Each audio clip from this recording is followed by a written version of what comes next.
You hear the silver spoons clinking against porcelain plates as evening shadows fall across Cardinal Castellesi's villa. But something tastes wrong with the wine tonight. Metallic, bitter, like copper pennies dissolving on your tongue. Quick favor, comment where you're watching from and what time it is there. It helps us see the global reach of this story.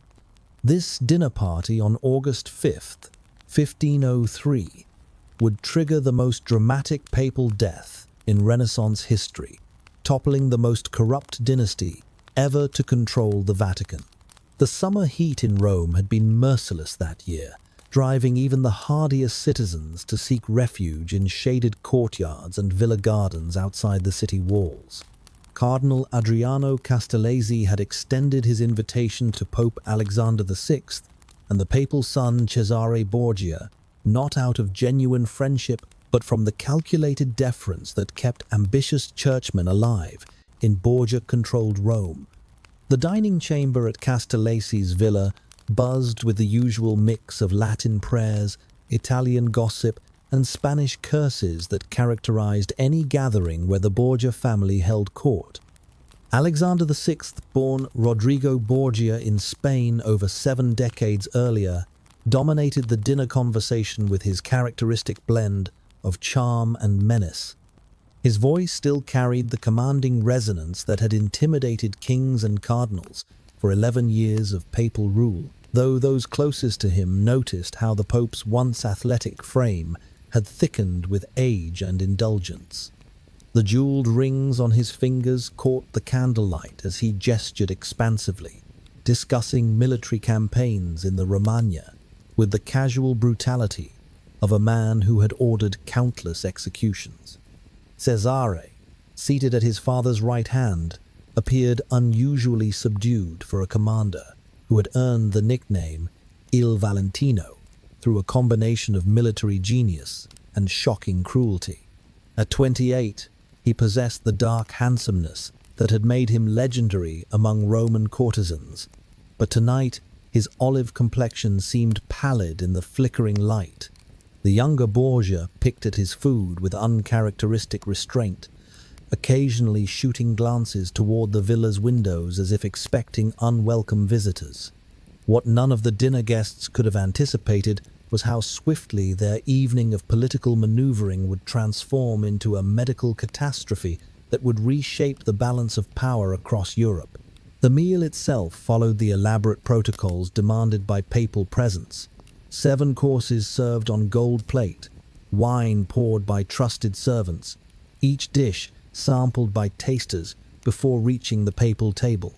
Castellesi had spared no expense, serving delicacies imported from across the Mediterranean, peacock stuffed with figs from Sicily, sturgeon from the Black Sea, and wines from the Pope's native Valencia. The conversation flowed as smoothly as the vintage, touching on familiar themes of territorial expansion, cardinal appointments, and the delicate diplomacy required to balance French and Spanish interests in Italian politics. But was this elaborate feast merely an innocent social gathering, or had someone at the table calculated that August 5th would be the perfect night to settle old scores? As the evening progressed, servants noticed unusual behavior among the distinguished guests. The Pope, normally capable of consuming vast quantities of food and wine without visible effect, began refusing additional courses after the 4th service. Cesare excused himself twice to step onto the villa's terrace, claiming the need for fresh air despite the oppressive humidity. Cardinal Castellesi himself appeared increasingly agitated, dismissing servants with sharper commands than his usual diplomatic manner. The first signs of illness manifested before the final course had been cleared. Alexander VI complained of sudden nausea, his weathered face taking on an alarming grey pallor. Within minutes, Cesare was doubled over, with stomach cramps so severe that he could barely remain upright in his chair. The cardinal host attempted to maintain composure, but perspiration had begun beading on his forehead, despite the evening's relative coolness. Contemporary accounts describe the next few hours as a descent into chaos that no amount of papal protocol could contain. All three men, Pope, Son, and Cardinal, experienced violent vomiting that left them too weak to stand without assistance. The villa's servants, trained to anticipate every papal need, found themselves completely unprepared for a medical emergency of this magnitude. Frantic messages were dispatched to Rome, summoning the papal physicians, but the distance from the villa meant help would not arrive until the following morning. The symptoms escalated with terrifying speed throughout the night. High fevers developed, accompanied by profuse sweating that soaked through multiple changes of clothing. The Pope, who had survived dozens of assassination attempts through cunning and paranoia, now faced an enemy that could not be bribed, threatened, or executed. His legendary political instincts proved useless against whatever poison or disease was ravaging his body from within. How could three of the most powerful men in Rome have been struck down simultaneously by such a mysterious illness? By dawn on August 6th, it had become clear that Cardinal Castellesi's dinner party had triggered a crisis that would determine the fate of the Papal States and potentially the entire Italian peninsula. While the Cardinal himself would eventually recover, both Borgias remained critically ill as servants prepared for their urgent return to the Vatican.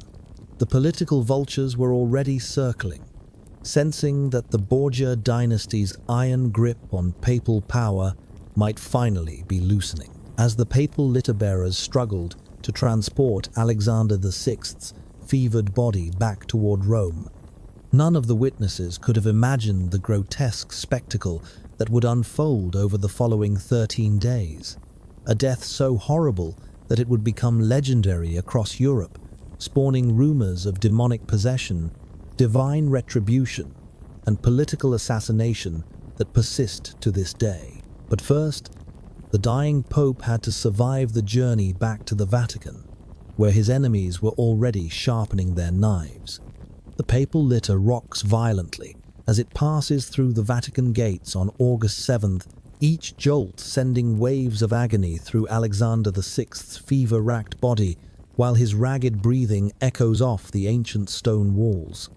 The return to the Apostolic Palace marked the beginning of a death watch that would expose the Borgia dynasty's vulnerabilities to every enemy they had made during 11 years of ruthless papal rule. The journey from Castellesi's villa had transformed into a nightmare of logistics and secrecy that tested even the Vatican's legendary capacity for crisis management. Papal guards flanked the litter in unusual numbers, their eyes scanning rooftops and shadowed doorways with heightened vigilance. Word of the Pope's sudden illness had somehow leaked, despite strict orders for silence, and curious crowds had begun gathering along the route back to Rome. The sight of Alexander VI, normally an imposing figure who radiated authority, even in casual moments reduced to a groaning, sweating invalid sent ripples of speculation through the city's political networks. Dr. Gaspare Torriani, the papal physician, had ridden alongside the litter throughout the return journey, periodically checking his patient's pulse and temperature with growing alarm. The Pope's condition had deteriorated significantly since the previous evening, with violent bouts of vomiting occurring every few minutes regardless of position or movement. The physician's limited medical knowledge, based primarily on ancient Greek texts and medieval Islamic treatises, provided few effective remedies for symptoms this severe and rapidly progressing. Upon reaching the Vatican, a carefully orchestrated deception began immediately. Official announcements described the Pope as suffering from a minor digestive ailment that would require only brief rest before resuming normal duties. Meanwhile, the reality within the papal apartments painted a far grimmer picture. Alexander VI's private chambers had been hastily converted into a makeshift hospital, with basins for constant vomiting, extra linens for fever sweats, and religious artifacts arranged for what many attendants privately feared might become last rites. The political implications of the Pope's illness created immediate chaos throughout the Vatican hierarchy. Cardinal Secretary of State could barely maintain the pretense of normal papal business while drafting urgent but coded messages to Borgia allies across Europe.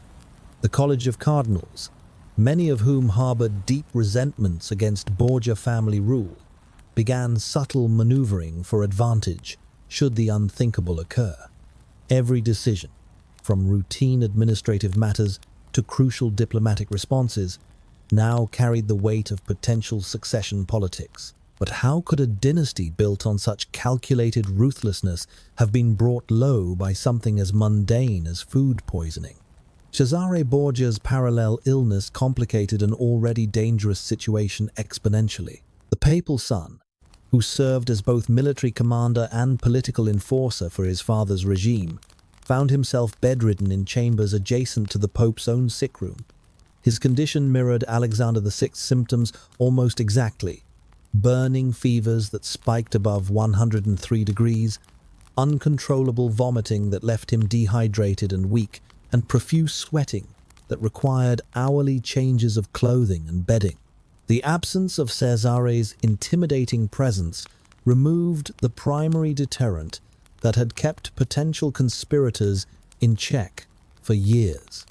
Spanish guards loyal to the Borgia family maintained their posts throughout the Vatican, but without their commander's direct oversight, discipline began showing signs of strain. Whispered conversations in palace corridors grew longer and more animated as servants, clerks, and minor officials sensed the shifting dynamics of power.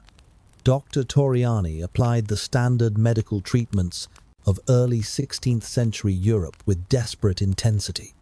Bloodletting sessions occurred twice daily, removing approximately 1 pint of blood each time, in hopes of balancing the Pope's humors according to classical medical theory.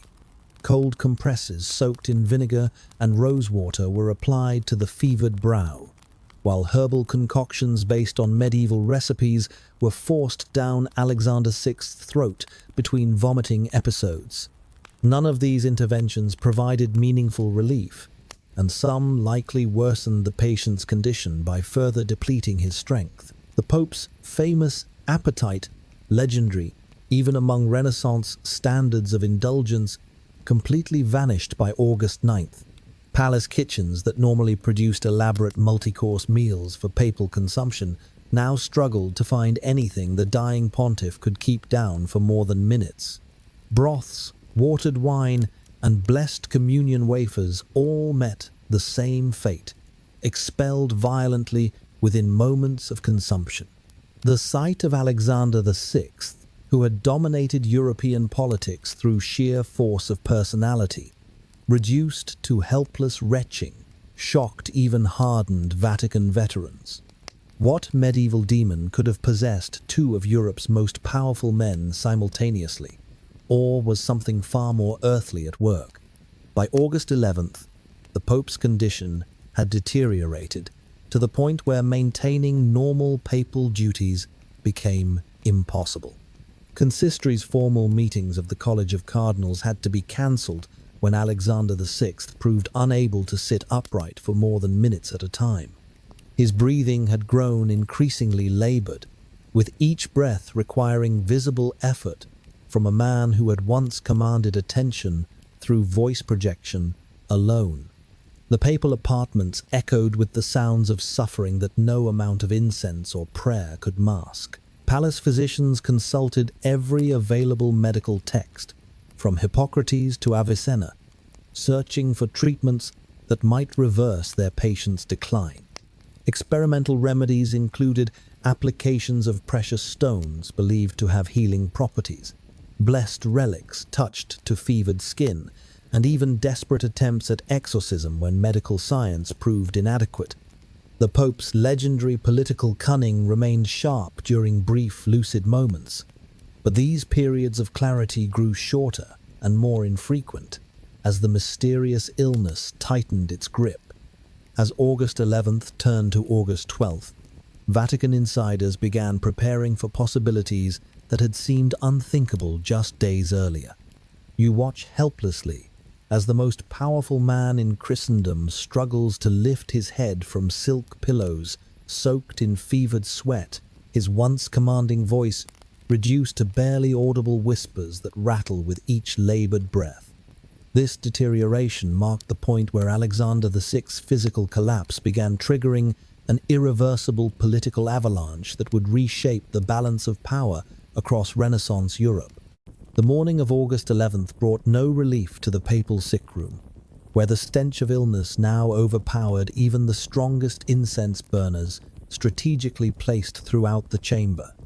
Palace servants, normally trained to maintain perfect composure regardless of circumstances, found themselves struggling not to gag when entering the Pope's presence.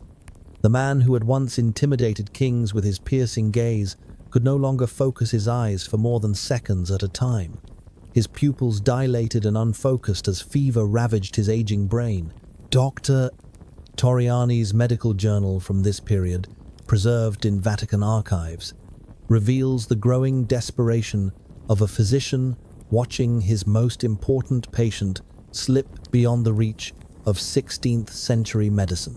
The Pope's pulse had become irregular and weak, sometimes racing to dangerous speeds before slowing to barely detectable rhythms. His skin had taken on a waxy, yellowish pallor that no amount of bloodletting seemed to improve. Most alarming of all, Alexander VI had begun experiencing moments of complete delirium where he failed to recognize even his closest attendants. The political ramifications of the Pope's condition created a crisis of authority that Vatican officials struggled to manage through careful information control. Cardinal Secretary Raffaele Riario found himself essentially governing the Papal States while maintaining the fiction that Alexander VI remained capable of decision-making. Every document requiring papal approval had to be held in bureaucratic limbo, creating a dangerous backlog of unresolved diplomatic and administrative issues. Foreign ambassadors pressed for audiences that obviously could not be granted, while rival Italian city-states sensed opportunity in Rome's apparent weakness. Meanwhile, Cesare Borgia's parallel illness prevented him from exercising the military authority that had kept potential rebels in check throughout central Italy. His commanders in the Romagna territories began receiving contradictory orders as fevered delirium affected his judgment during brief conscious periods. Some fortress captains, sensing their patron's vulnerability, quietly opened negotiations with Venetian and Florentine representatives who had long coveted Borgia-controlled territories. Could the most feared family in Renaissance Europe really be brought down by something as simple as tainted food? Or were darker forces manipulating events from the shadows? By August 13th, the Pope's inability to perform even basic papal functions forced Vatican officials to implement unprecedented emergency protocols. The traditional morning audiences, where Alexander VI would receive petitioners, review correspondence, and issue papal decisions, had to be suspended indefinitely. The College of Cardinals, many of whom had been appointed through Borgia influence and bribery, found themselves in the uncomfortable position of governing without clear papal guidance, while simultaneously positioning themselves for whatever succession crisis might emerge. The medical treatments grew increasingly desperate as conventional remedies proved useless against the Pope's mysterious affliction. Palace physicians applied hot irons to Alexander VI's feet in hopes of drawing the illness downward from vital organs, a procedure that left the barely conscious pontiff screaming in agony. Live pigeons, cut in half while still warm, were placed against his chest according to ancient beliefs about transferring life force from healthy creatures to dying patients. These barbaric attempts at healing only added to the Pope's suffering without providing any measurable improvement. Religious ceremonies intended to invoke divine intervention began occurring hourly within the papal apartments. Bishops and cardinals took turns leading prayers for the Pope's recovery, while precious relics from across Christendom were brought to his bedside in hopes of miraculous healing. The crown of thorns, on loan from French royal collections, was placed briefly on Alexander VI's fevered brow during a particularly desperate moment on August 14th. The irony of such sacred objects touching a man widely regarded as the most corrupt pope in church history was lost on none of the witnesses. The Pope's famous political instincts flickered to life during rare moments of clarity, revealing a mind still capable of strategic thinking despite his body's collapse. During one such episode on August 14th, Alexander VI managed to whisper urgent instructions about securing the papal treasury and protecting key documents that could incriminate Borgia allies across Europe. These brief returns to lucidity made his condition seem even more tragic, offering glimpses of the formidable intelligence now trapped within a failing body. What sins from Alexander VI's scandalous past might be catching up with him during these final days of torment? August 15th marked a crucial turning point, when even the most optimistic palace physicians began acknowledging that their patient might not recover. Dr. Torriani, after consulting with colleagues from across Italy, recommended that arrangements be made for extreme unction, the Church's last rites administered to the dying. This decision represented more than medical pragmatism. It signaled to the Vatican hierarchy that the Borgia era might be drawing to its violent close. The political significance of preparing last rites could not be overstated. Word of such preparations would inevitably leak beyond palace walls, triggering succession discussions among cardinals and potentially encouraging military action from enemies who had spent years waiting for exactly this opportunity.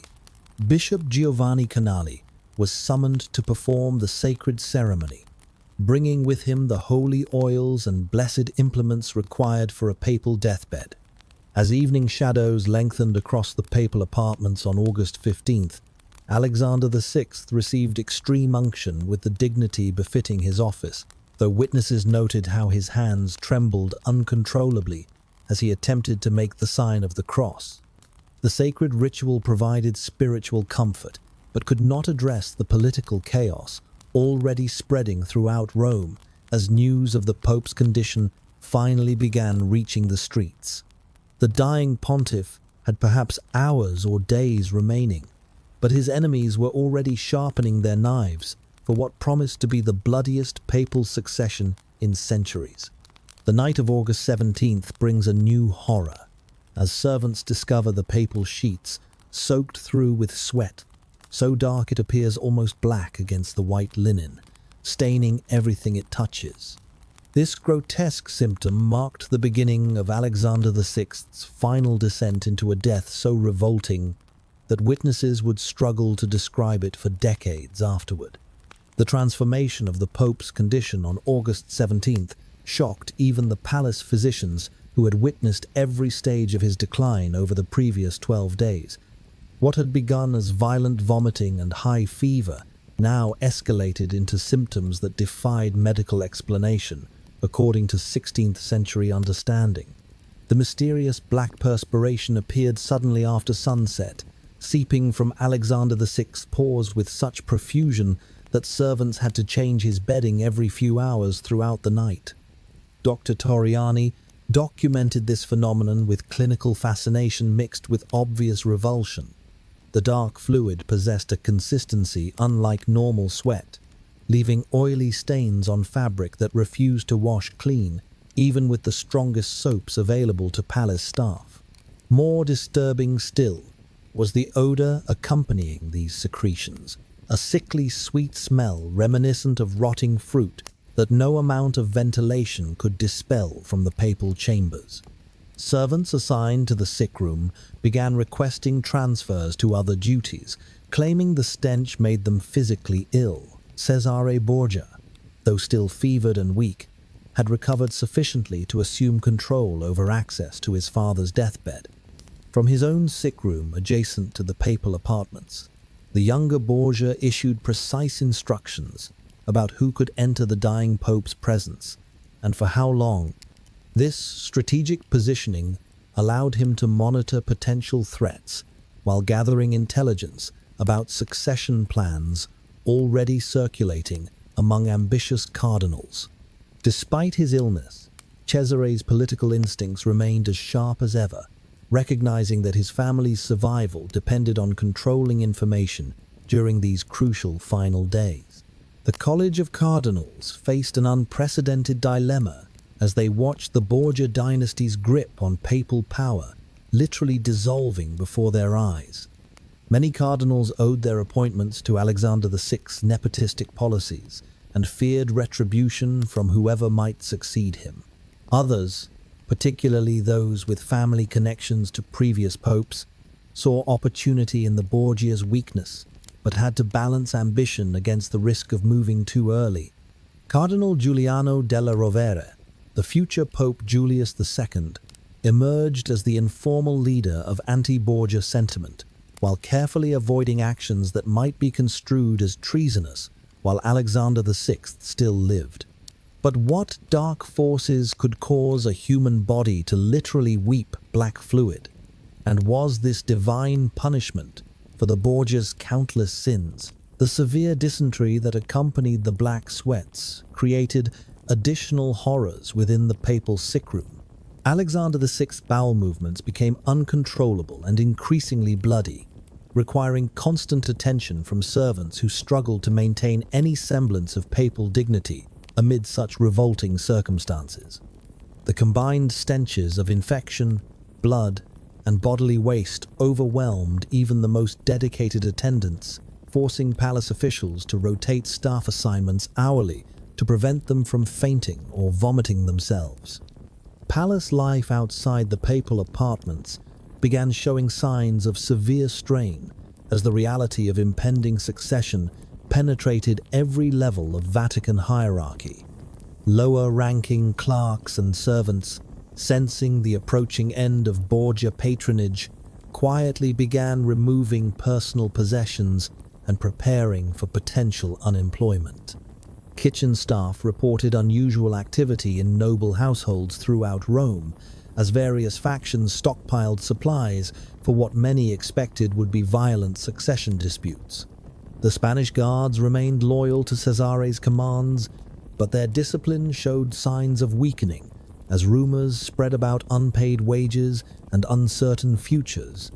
International diplomats stationed in Rome found themselves in increasingly difficult positions as the Pope's condition made normal diplomatic business impossible. The French ambassador had been instructed by King Louis XII to negotiate territorial concessions in northern Italy, but obviously could not conduct such sensitive discussions with a dying pontiff. Spanish representatives worried about protecting their nation's interests in papal territories if Alexander VI died before naming a suitable successor. Even distant powers like England and the Holy Roman Empire began positioning themselves for whatever chaos might emerge from a contested papal election. The medieval medical practice of examining bodily fluids for diagnostic clues took on special urgency during these desperate hours. Palace physicians collected samples of the Pope's black sweat and bloody stool for analysis, comparing colors, consistencies, and odors against ancient texts that promised to reveal the nature of various diseases. These primitive investigations provided no useful insights, but demonstrated the complete inadequacy of contemporary medical knowledge when confronted with symptoms this severe and unusual. How many more nights could the papal body endure such systematic destruction before death finally claimed the most corrupt pontiff in church history? Religious observances within the Vatican took on increasingly frantic tones as clergy grappled with the theological implications of their supreme leader's grotesque suffering. Some interpreted Alexander VI's condition as divine retribution for his notorious sins, simony, nepotism, multiple mistresses, and countless executions carried out for political convenience. Others argued that any papal death represented a crisis for the entire church that required concentrated prayer regardless of the individual pope's moral failings. These competing interpretations created theological tensions that would influence papal politics long after the Borgia dynasty's collapse. As dawn approached on August 18th, the black sweats had soaked through multiple layers of bedding. Despite constant changes throughout the night, Alexander VI's breathing had become so labored that each intake of air produced audible wheezing sounds that echoed off the chamber walls.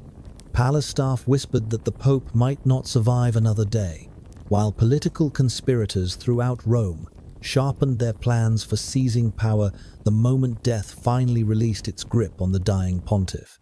The final act of this Renaissance nightmare was about to begin, and no amount of political cunning could prevent the approaching catastrophe.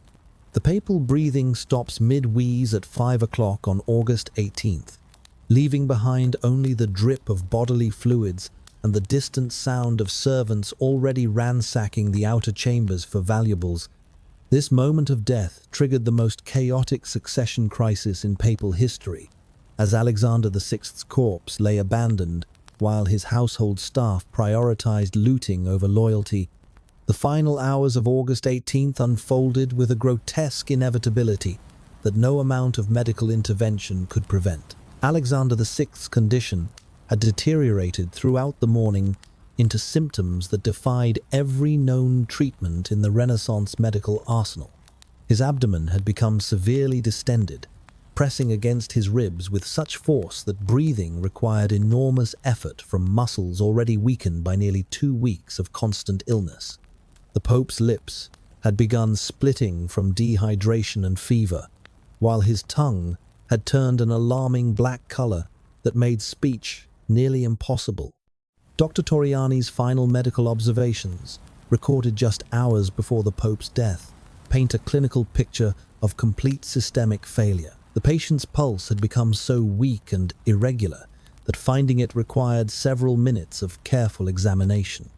Body temperature fluctuated wildly between dangerous fever spikes and periods of cold sweats that left Alexander VI shivering uncontrollably despite multiple layers of heated blankets. Most disturbing of all, the physician noted an increasingly fetid breath that suggested internal decay had already begun while the Pope still lived. The papal chambers had transformed into a medieval charnel house where the normal protocols of Vatican dignity dissolved under the pressure of medical emergency. Basins overflowing with bloody vomit sat alongside buckets of waste that servants could no longer empty quickly enough to maintain basic sanitation. The original silk hangings had been replaced with practical linens that could be burned after use, while precious religious artifacts were quietly removed to prevent damage from the constant bodily fluids saturating everything in the sick room. Cesare Borgia, though still recovering from his own illness, maintained strict control over access to his father's deathbed with the calculating precision that had made him legendary throughout Italy. Only essential medical personnel and trusted family allies were permitted entry, while potential enemies found themselves excluded despite their legitimate religious or political authority. This careful management of information allowed Cesare to monitor his father's condition while simultaneously preparing for the succession battles that would inevitably follow. The College of Cardinals waited in various Roman palaces like vultures circling a dying animal, each faction calculating the precise moment to begin maneuvering for advantage in the coming papal election. Cardinal Giuliano della Rovere had already begun discreet conversations with potential allies, while Spanish cardinals loyal to Borgia interests scrambled to protect their positions without their patron's direct guidance. The delicate balance of Renaissance church politics hung in suspension, waiting for the death that everyone knew could occur at any moment. What final thoughts tormented the mind of Europe's most notorious pope as his body surrendered to forces beyond even papal authority? Around 3 o'clock in the afternoon, Alexander VI experienced what witnesses described as his final period of lucidity. The dying pontiff managed to focus his eyes on attendants for the first time in hours, though his attempts at speech produced only incomprehensible whispers. Bishop Giovanni Canali administered final communion with tears streaming down his face, struggling to place the blessed wafer on a blackened tongue that could barely accept the sacred host. This last religious ceremony represented both spiritual comfort and political theater, as witnesses would later testify to the Pope's final devotion, regardless of his lifetime sins. The actual moment of death arrived with shocking suddenness, considering the prolonged nature of Alexander VI's decline. Palace staff reported that the Pope's labored breathing simply stopped mid-inhalation at approximately 5 o'clock, without the dramatic final words or gestures that Renaissance culture expected from such significant deaths. One moment, the papal chest rose and fell with obvious effort. The next, complete stillness settled over the disease-ravaged body that had once commanded the obedience of millions across Christendom. What followed this climactic moment revealed the true nature of loyalty within the Borgia household. Rather than maintaining respectful vigil beside their dead master, servants immediately abandoned the papal corpse to begin looting anything of value from the surrounding chambers. Gold candlesticks, silver religious vessels, precious manuscripts, and even items of papal clothing disappeared within minutes as household staff prioritized personal enrichment over professional duty. The speed and thoroughness of this pillaging shocked even hardened Vatican observers who had witnessed previous papal deaths. Contemporary chroniclers noted with particular horror how Alexander VI's body was left completely unattended for several hours, while his own servants ransacked rooms that had been carefully guarded throughout his illness. The corpse lay exposed on sweat-stained bedding, still seeping the mysterious black fluids that had characterized his final days, while sounds of breaking glass and shouted arguments echoed from adjacent chambers where former loyalists fought over the most valuable portable goods. By evening, word of the Pope's death had begun spreading through Rome's political networks, despite Cesare's attempts to maintain secrecy. Church bells remained silent on his orders, but whispered conversations in taverns and noble houses carried the news to every faction that had spent years waiting for exactly this opportunity. The Borgia dynasty's iron grip on papal power had finally been broken, but the succession crisis was only beginning. Outside the Vatican walls, Rome itself held its breath as citizens sensed that their world was about to change in ways none of them could predict. You cover your nose with perfumed cloth as you enter the papal chamber, but nothing can block the sight of Alexander VI's corpse already beginning to bloat in the August heat while flies circle overhead. The rapid decomposition of the papal body created a race against time that would expose the Borgia dynasty's complete loss of control over both Vatican politics and basic human dignity. The morning of August 19th brought horrifying revelations about the condition of Alexander VI's corpse that shocked even experienced Vatican officials accustomed to the realities of death. Palace Master of Ceremonies, Johannes Burchard, whose detailed diary provides the most reliable account of these events, noted with clinical precision how the papal body had begun showing signs of advanced decomposition within mere hours of death.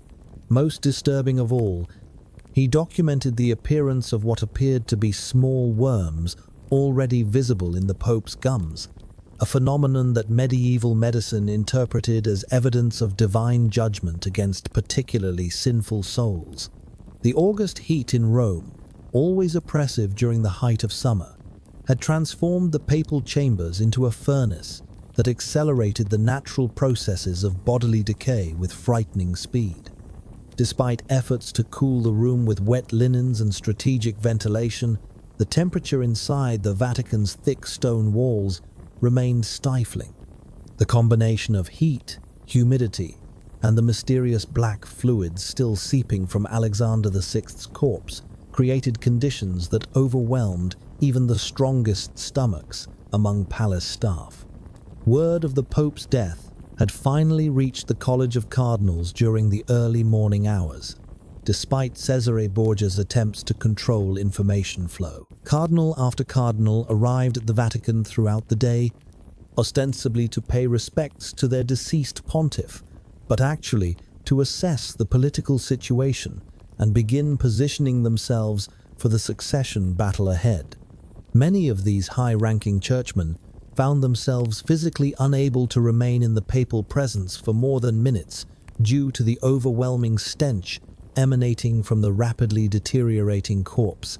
The college's immediate decision to order emergency embalming procedures reflected both practical necessity and political calculation. From a medical standpoint, the papal body's condition demanded urgent intervention to prevent further decomposition that might make viewing impossible. Politically, the cardinals recognized that allowing Alexander VI's corpse to decay beyond recognition would fuel rumors about demonic possession or divine punishment that could destabilize church authority across Europe.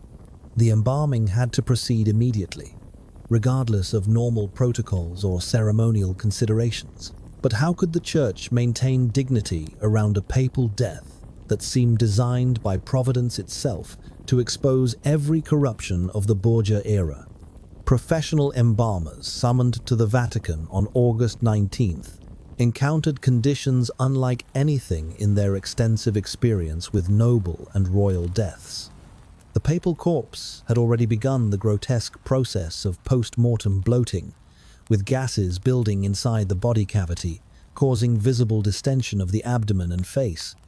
The mysterious black secretions that had characterized Alexander VI's final days continued even after death, staining everything they touched with oily residues that defied conventional cleaning methods. Master embalmer Francesco di Castello, whose family had served papal needs for 3 generations, later described the procedure as the most challenging of his career. When embalmers opened Alexander VI's abdominal cavity according to standard preservation protocols, they discovered internal organs in a state of advanced liquefaction that suggested disease processes far beyond normal illness. The intestines appeared completely black and had achieved a consistency more liquid than solid, requiring immediate removal to prevent further contamination of surrounding tissues. The stench released during the embalming procedure reportedly caused several assistant embalmers to flee the chamber entirely, leaving Di Castello to complete much of the work with minimal help. Palace records indicate that multiple batches of aromatics, precious spices, herbs, and perfumed oils, normally reserved for the most elaborate royal burials, were required to pack the papal body cavity in hopes of masking the overwhelming odor of decay. Even these expensive preservatives proved inadequate against the advanced decomposition already underway. Meanwhile, outside the Vatican walls, news of Alexander VI's death had begun spreading through Rome's streets, with the inevitable distortions and embellishments that characterized all significant political developments. Groups of citizens gathered in public squares to discuss the implications, with many expressing open celebration at the end of Borgia rule. By afternoon, crowds had assembled outside the Vatican gates, chanting "Justice for Rome" and demanding confirmation of rumors about the Pope's demise. The popular reaction revealed the depth of resentment that had built up against Alexander VI during his 11-year reign. Romans had endured excessive taxation to fund Borgia military campaigns, witnessed the execution of respected noble families who opposed papal policies, and suffered through scandals that made their city a laughingstock across Europe. The Pope's death represented not just political change, but potential liberation from a regime characterized by unprecedented corruption and violence. What would happen to the carefully preserved facade of papal dignity when Rome's citizens finally saw their dead pontiff's grotesquely swollen corpse? By evening on August 19th, the embalming process had been completed, but the results proved far from satisfactory. Despite the embalmer's best efforts, Alexander VI's body continued expanding due to internal gas buildup that the preservation procedures could not prevent. The papal face had become so distorted by swelling that even close associates struggled to recognize the features of the man who had dominated European politics for over a decade. The failure of conventional preservation methods created an urgent crisis for Vatican officials who needed to display the papal corpse according to church tradition, while somehow maintaining the dignity essential to institutional authority.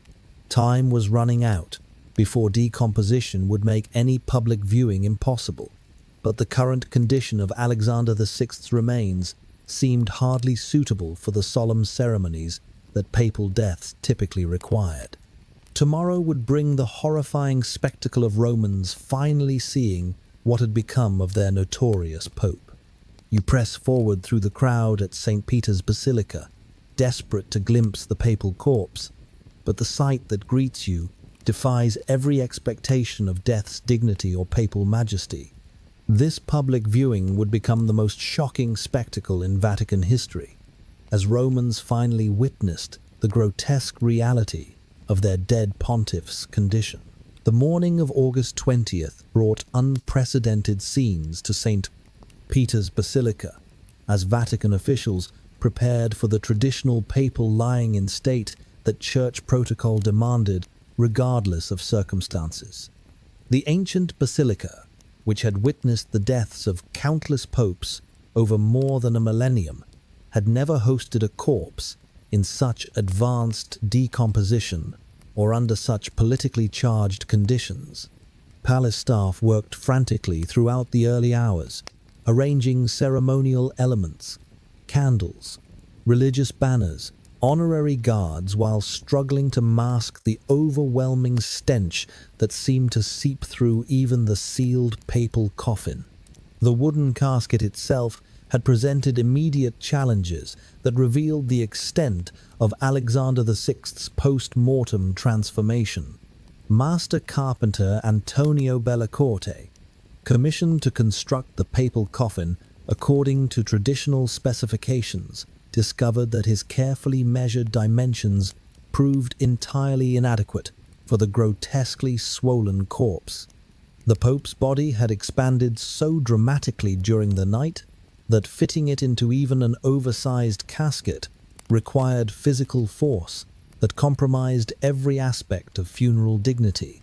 Palace records document the disturbing process by which servants and embalmers literally forced Alexander VI's remains into the wooden container using ropes and leverage. The papal vestments, already strained by the body's expansion, split audibly during this procedure as fabric gave way under pressure from the continuing bloat. Witnesses reported hearing what sounded like tearing silk and cracking wood as the coffin lid was finally secured, though whether these sounds came from papal clothing or the casket itself remained unclear. The ceremonial opening of St.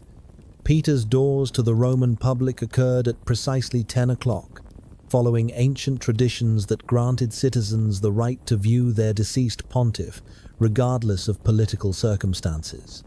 What followed challenged every expectation of papal dignity and church solemnity that had characterized previous papal deaths. The crowds that had gathered throughout the morning entered the basilica with mixtures of curiosity, reverence, and barely concealed celebration, depending on their political loyalties and personal experiences under Borgia rule. The first wave of visitors included prominent Roman nobles, foreign diplomats, and high-ranking clergy who possessed sufficient social status to claim priority access. These distinguished witnesses emerged from the basilica within minutes, many visibly shaken and several openly retching from the overpowering stench that no amount of incense could disguise. Cardinal Alessandro Farnese, future Pope Paul III, was observed crossing himself repeatedly while muttering prayers for protection against whatever evil forces might have caused such horrific decomposition. But how could the church maintain its spiritual authority when even cardinals fled in horror from their supreme leader's corpse? The papal body's appearance shocked even those prepared for evidence of illness and natural decay. Alexander VI's skin had transformed to a mottled purple-green color that made identification difficult despite the elaborate papal vestments. Most disturbing of all, the Pope's nose had completely collapsed, creating a facial cavity that fundamentally altered his appearance from the commanding figure who had intimidated European royalty for over a decade. The combination of discoloration, swelling, and structural collapse created a visage so grotesque that many viewers insisted it could not possibly be their former pontiff. Contemporary accounts describe a succession of fainting episodes among visitors who had managed to approach close enough for detailed observation. The Venetian ambassador's secretary documented at least 7 instances of well-dressed nobles collapsing after viewing the papal remains, requiring immediate assistance from basilica staff who had positioned themselves strategically throughout the viewing area. The Spanish diplomatic contingent departed en masse after their leader took one look at the corpse and declared it unsuitable for Christian viewing. Word of the shocking spectacle spread rapidly through Rome's interconnected neighborhoods as early viewers shared their experiences with growing crowds still waiting for admission. Descriptions of the papal corpse's condition grew more lurid with each retelling, though witnesses later confirmed that reality exceeded even the most exaggerated rumors. By midday, the crowds outside St.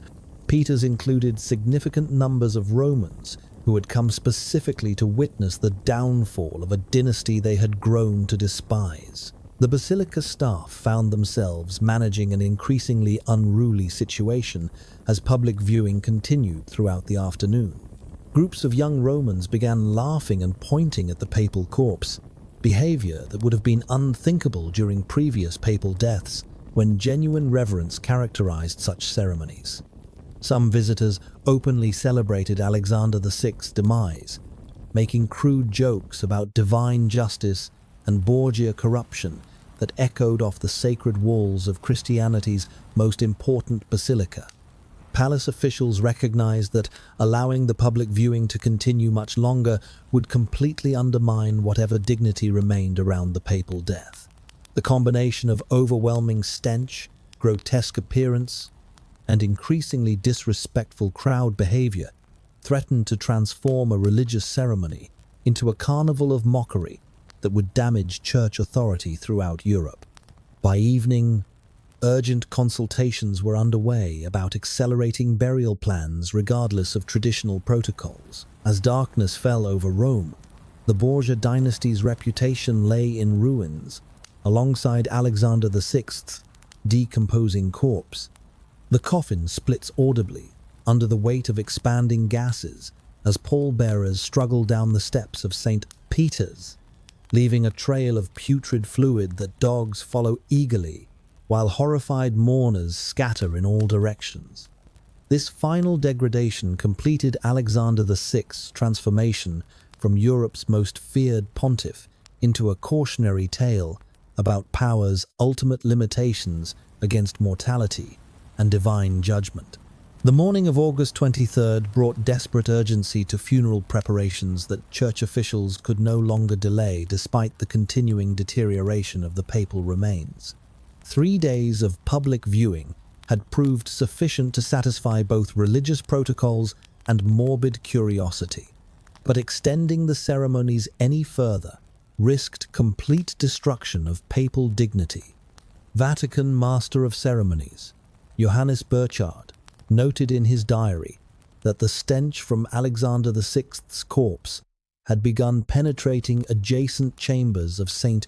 Peter's Basilica, making normal religious services impossible in areas surrounding the papal catafalque. The decision to proceed with immediate burial reflected practical necessity rather than ceremonial preference. Traditional papal funerals typically involved elaborate, week-long observances that allowed time for international dignitaries to travel to Rome and participate in ceremonies befitting the supreme head of Catholic Christendom. Alexander VI's rapid decomposition made such extended rituals impossible, forcing church authorities to abandon precedent in favor of basic sanitation requirements. Professional pallbearers hired for the funeral procession encountered conditions unlike anything in their extensive experience with noble and royal burials. The papal coffin, already straining under the pressure of Alexander VI's expanded corpse, had developed visible cracks along its joints that leaked bodily fluids despite the embalmer's best preservation efforts. The weight distribution had become so uneven due to internal gas buildup that carrying the casket required constant adjustment to prevent complete structural failure. The procession route from St. Peter's Basilica to the burial site within the same complex had been shortened dramatically to minimize the risk of public incident. Originally planned ceremonies involving multiple churches, ceremonial stops, and elaborate religious pageantry were abandoned in favor of the most direct path possible. Even this abbreviated journey proved challenging, as the papal coffin continued deteriorating during transport, leaving stains on the marble floors that required immediate cleaning to prevent permanent damage. Contemporary witnesses reported the horrifying moment when the lead-lined coffin actually split under pressure during the final descent into the burial vault. The sound of cracking wood echoed through the sacred space as gases built up inside Alexander VI's corpse overwhelmed even reinforced construction designed for long-term preservation. Fluids that leaked from the damaged casket created puddles on the basilica floor that palace dogs were observed licking with disturbing enthusiasm, adding a final grotesque detail to an already nightmarish scene. But could any burial contain the political explosion that Alexander VI's death had unleashed across Renaissance Europe? The hastily arranged funeral ceremony itself reflected the complete collapse of Borgia political influence within hours of the Pope's death. Where previous papal burials had attracted kings, emperors, and diplomatic representatives from across Christendom, Alexander VI's service was attended primarily by lower-ranking church officials and a handful of Spanish nobles who owed their positions to Borgia patronage. The absence of major European powers spoke volumes about how thoroughly the dynasty had been abandoned by former allies, who recognized that the political winds had shifted decisively. Cardinal Giuliano della Rovere, Alexander VI's longtime enemy, who would soon become Pope Julius II, used the funeral as an opportunity to display his emerging authority within the College of Cardinals. His prominent position during the ceremony and obvious comfort in assuming leadership roles signaled to observant courtiers that the next papal election would likely confirm the complete reversal of Borgia fortunes. The speed with which former allies distanced themselves from Alexander VI's legacy demonstrated the ruthless pragmatism that characterized Renaissance church politics. The burial itself took place in a hastily prepared marble tomb that lacked the elaborate decoration typically associated with papal monuments. The combination of time, pressure, limited resources, and public hostility toward the Borgia regime forced church authorities to settle for basic interment that provided decent burial without the grandiose memorial Alexander VI's ego might have demanded. The simple inscription identified him only by name and papal title, avoiding any reference to achievements or legacy that might provoke controversy. International reactions to news of Alexander VI's death revealed the complex web of alliances and enmities that had characterized his 11-year reign. The Venetian Senate, which had suffered repeated military defeats at Borgia hands, officially celebrated what they termed deliverance from the talons of a vulture. French King Louis XII, despite his political alliance with the Borgias, privately expressed relief that he no longer needed to navigate Alexander VI's unpredictable demands for territorial concessions and military support. The rapid succession of events following the funeral exposed how completely Borgia political power had depended on Alexander VI's personal authority rather than institutional foundations. Cesare Borgia, despite his legendary military skills and political cunning, found himself unable to maintain control over territories that had been conquered through papal resources and Spanish military support. Fortress commanders throughout the Romagna began abandoning Borgia allegiance within days of the Pope's burial, recognizing that their meal ticket had expired along with their patron. How completely would the Borgia dynasty's influence disappear once Alexander VI's intimidating presence no longer protected their interests? The papal election that followed Alexander VI's death proceeded with unprecedented speed as cardinals rushed to install a successor before political chaos could destabilize the papal states entirely. The college's choice of Francesco Todeschini Piccolomini as Pope Pius III reflected desire for immediate stability rather than long-term vision, since the new pontiff was already elderly and in poor health. When Pius III died after only 26 days in office, the subsequent election of Giuliano della Rovere as Julius II completed the Borgia's political destruction. The contrast between Alexander VI's grandiose ambitions and his ignominious end became a source of moral instruction for Renaissance writers and artists seeking to illustrate the dangers of unchecked power and corruption. Painters depicted the Borgia Pope's death as divine retribution, while Protestant reformers used accounts of his grotesque decomposition as evidence of Catholic institutional decay. These artistic and literary treatments ensured that Alexander VI's death would be remembered as vividly as his life, cementing his reputation as history's most notorious pontiff. The physical transfer of Alexander VI's remains in 1610 to the Spanish National Church of Santa Maria in Monserrato reflected ongoing efforts to rehabilitate Borgia family honor more than a century after their political collapse. Spanish authorities, still proud of their role in producing a pope despite his controversial legacy, provided a more dignified final resting place that acknowledged Alexander VI's Spanish origins while avoiding direct celebration of his papal career. The legend of Alexander VI's corpse, bursting like a wineskin, entered Protestant propaganda literature during the 1550s, as reformers sought powerful imagery to illustrate Catholic corruption. While exaggerated beyond historical accuracy, these accounts captured essential truths about how the Borgia Pope's death had exposed the moral bankruptcy of Renaissance church leadership and accelerated demands for institutional reform.